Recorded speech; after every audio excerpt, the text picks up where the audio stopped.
biror narsaga erishmagan erkak emas o'sha. Dangali gapda, chunki uni hech kim jamiyatda hurmat qilmaydi, bu birinchidan. 30 gacha biror narsaga erishmagan erkak demoqchisiz. Da, erishmasa nima bo'ladi? Erishmasaga tan oladimi, olmaydimi? Hech qayerdan hurmat talab qilmaslik kerak. Chunki hurmat amaldan beriladi. Talab qilinmaydi, erishilmaydi. Da, Hurmat sotib olinadi. Da, erkak loyiqini oladi. Erkak berilganini olmaydi. Berilgan narsa minnatlik bo'ladi. Loyiqini oladi erkak kishi.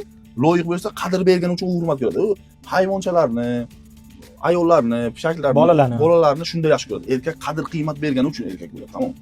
Bizning hayotimiz shunday. Shundan o'zini to'xtatadigan erkaklar paydo bo'lgan. Shu narsani o'ziga malol ko'radi. Erkak bo'lib tug'ilgan, lekin erkak bo'lib yashash og'irlik qilayotgan erkaklar paydo bo'lgan. Ha, Erkak bo'lgisi kelmayapti. Erkak bo'lib kelmayapti, ko'ryapti ayollar yaxshiroq. ayol mana deb yurganlar. Da, ko'ryapti, ularga возможность ko'proq, ularga o'qot ko'p. Ayol bo'lgan, nima uchun Xudo meni erkak qildi? Men ayol bo'lishni tanlagan edim. To'yz u in'om berilgansan, xalifsan, sen Allohning yerdagi xalifasan, sen javobgarsan. Bu narsani to'g'ri tushunmaganidan zaiflikni tanlab ketyapti erkaklar. Zaiflik osonroq bo'lyapti. Unaqa yashashroq ular uchun oson bo'lyapti.